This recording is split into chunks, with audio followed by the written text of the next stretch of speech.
반갑습니다. 송재준입니다. 오늘 저는 잘 알려져 있지 않은 이재명 후보의 거짓말에 대한 이야기를 해보도록 하겠습니다. 만약에 누가 저한테 야 아무리 싫어도 그렇지 이재명 후보에 대해서 칭찬 한 가지만 해봐라 라고 얘기하면은 저는 아마 이재명 후보의 솔직함을 꼽았을 것 같습니다. 그렇지 않습니까? 불과 몇 년 전까지만 하더라도 문재인 후보에 대한 반감을 얼마나 솔직하게 이재명 후보가 표현을 했었습니까? 최근에도 마찬가지였죠. 자기가 가지고 있는 생각을 거침없이 솔직하게 얘기를 합니다. 너무 솔직하게 얘기해가지고 무서울 정도죠. 있었으면 죽였을 거야.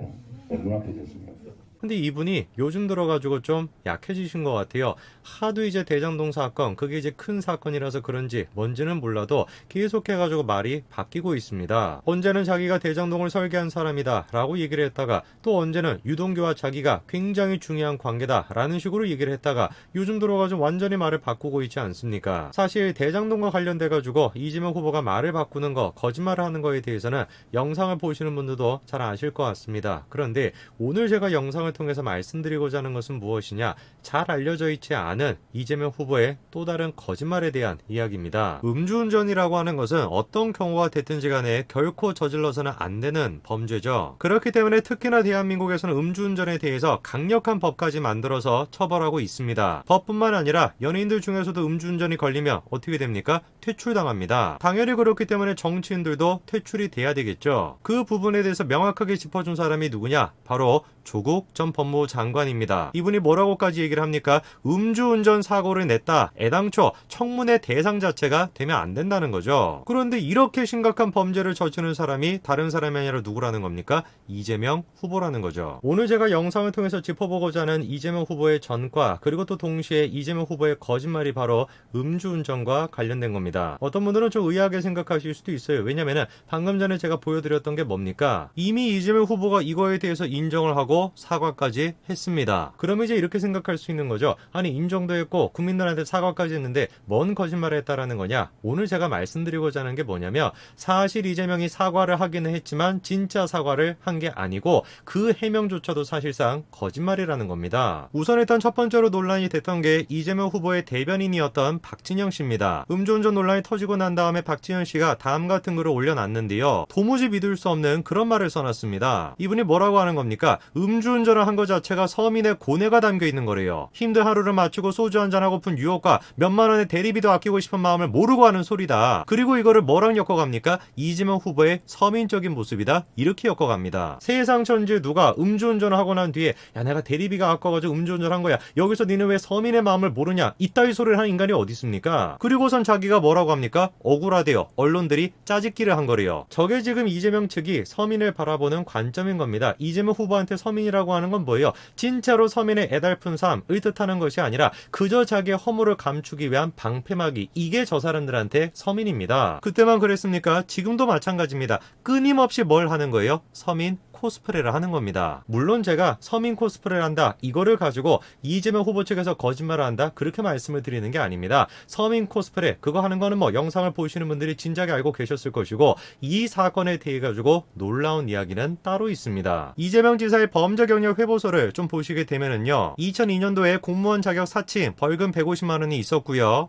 2004년도에 보시게 되면은 도로교통법 위반으로 음주운전이죠. 벌금 150만 원을 받았습니다. 요 내용에 대해서 우리가 좀 생각해 볼 게 있는데요. 일단 첫 번째, 저런 식으로 범죄 경력 회보서에 나오게 되는 내용은 벌금 100만 원이 넘었을 경우가 나오게 됩니다. 그러면은 벌금 50만 원, 60만 원 이 정도의 내용은 안 나오거든요. 이거를 통해서 우리가 알 수 있는 게 뭐겠습니까? 이재명 후보가 음주운전에 대해 가지고 한 번 걸린 게 아니라 여러 번 걸렸을 수도 있다라는 걸 생각할 수가 있죠. 그래 가지고 나오는 얘기가 뭐냐? 음주운전을 여러 번 걸렸거나 아니면은 심각한 수준으로 음주운전을 해 가지고 사고가 났을 때 150만 원 정도가 나온다는 거죠. 한마디로 이재명 후보가 음주운전을 한 번 한 게 아니라 여러 번 했던 재범이었기 때문에 벌금이 150만 원 정도 나온 거 아니냐? 이런 이야기입니다. 그런데 이 이야기를 뒷받침해주는 사람이 한 사람 더 있습니다. 바로 김부선 씨인데요. 김부선 씨가 뭐라고 합니까? 시간이 꽤 지났는데 술도 다 깼는데 돈 아깝게 뭐하러 대리기사를 부르냐라고 얘기를 하니까 한 번만 자기가 음주운전을 더 걸리면 면허 취소가 된다? 그런 얘기를 했다는 거죠. 사실상 두 번이나 이미 걸렸었다는 겁니다. 이게 지금 왜 중요한 얘기냐면은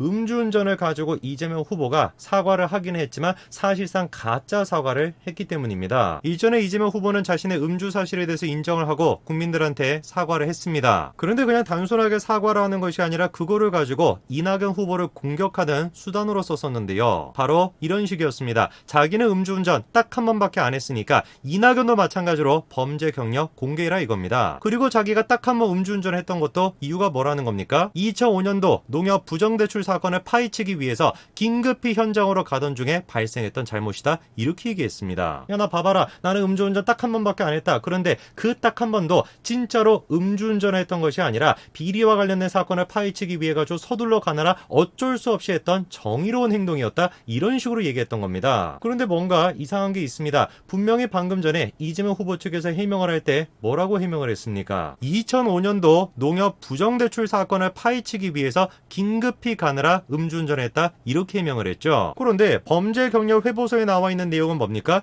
2005년도가 아니라 2004년도에요. 그때 벌금 150만 원을 받았습니다. 자, 그럼 우리가 둘 중에 한 가지로 생각할 수밖에 없을 것 같습니다. 범죄 경력 회보서 자체가 조작이 되어 있다라고 생각을 해야 되겠죠. 아니면 남아있는 건 뭡니까? 이재명 후보 측에서 거짓말을 했다라는 거. 2005년도에 딱 한 번 음주운전을 했다라고 하는 말이 거짓말이라는 거죠. 2004년도에도 이미 음주운전을 했다라는 겁니다. 그런데 이번에 동아일보에서 다음 같은 단독 기사가 나왔죠. 이재명 후보가 음주운전 걸렸을 때 어느 정도였다라는 겁니까? 면허 취소 수준이었다는 거죠. 2004년도입니다. 2005년도가 아니라. 이런 명백한 증거가 있음에도 불구하고 이재명 측에서는 뭐라고 합니까? 음주운전 딱 한 번 했다라는 것이고, 그것조차도 뭐라는 겁니까? 2005년도에 했었던 정의로운 행동이었다 이런 식으로 해명했던 겁니다. 이재명 본인 스스로만 그런 것도 아닙니다. 주변에 지금 모여있는 사람이 다 그래요. 끼리끼리 모인다라는 말이 있지 않습니까? 이재명 후보의 친형 이재선 씨의 녹취록이 이번에 공개가 됐죠. 거기에 누구를 암시하는 듯한 내용이 나옵니까? 유동규 씨를 암시하는 듯한 내용이 나옵니다. 한양대 음대 나와서 건축사무소 삐끼 하다가 분당에서 3개 있는 리모델링 하다가 왔고, 이재명 옆에는 전부 다 이런 사람만 있어요? 협박하고. 근데 문자 보니까 정 사랑합시다. 한양대 음대를 나왔고 리모델링 관련된 일을 했고 건축사무소에서 일을 했고, 그리고 그 사람의 성이 유씨다. 이 모든 조건을 충족하는 사람이 누구밖에 없겠습니까? 그런데 그 사람을 묘사하는 이재선 씨의 말이 뭐예요? 협박을 하는 사람이다. 사실상 조폭 같은 사람이다. 이게 지금 이재선 씨의 말입니다. 그리고 그런 얘기는 한참 시간이 지나고 난 뒤에 정약회계사의 녹취록을 통해서 다시 한번 확인이 됐죠. 녹취록에 어떤 내용이 나옵니까? 유동규가 사람 없는 곳에서 보자 이런 얘기를 합니다. 그리고서는 김만배 씨와 정영학 씨를 노래방으로 데리고 가가지고 놀랍게도 유동규가 어떻게 했다라는 거예요? 얼음이 담긴 통으로 정영학의 머리를 때렸다는 겁니다. 지금까지는 그냥 단순하게 뺨을 때렸다 이것만 알려져 있었는데 그것뿐만 아니라 얼음통으로 머리를 때렸다는 거죠. 하도 저런 식으로 모멸적인 행동을 당하다 보니까 참다가 못 참아가지고 결국에 정영학 씨가 녹취를 결심하고 이번에 터트린 겁니다. 상상이나 했겠습니까? 유동규가 얼음통을 가지고 정영학 씨의 머리를 때리고 있었을 때 녹취를 하고 있다라는 걸 상상이나 했겠습니까? 그리고 세월이 지나고 난 뒤 이재명이가 대통령 후보로 저렇게 우뚝 서가지고 모든 비리가 드러날지 상상이나 했겠습니까? 이재명 본인 스스로도 몰랐을 겁니다. 사필 규정인 거예요. 아무리 숨기려고 해도 숨길 수가 없는 겁니다. 참으로 기가 찹니다. 정치인 중에서 이렇게나 개인적으로 이렇게나 공적으로 문제가 많은 사람을 본 적이 없는 것 같아요. 그런데 이런 사람이 더불어민주당, 다른 데도 아니고 민주당이라고 하는 타이틀을 가지고 있는 그 정당의 유력한 대권 후보라고 하는 게 참으로 제가 기가 막힙니다. 여기까지 말씀드리겠습니다. 감사합니다.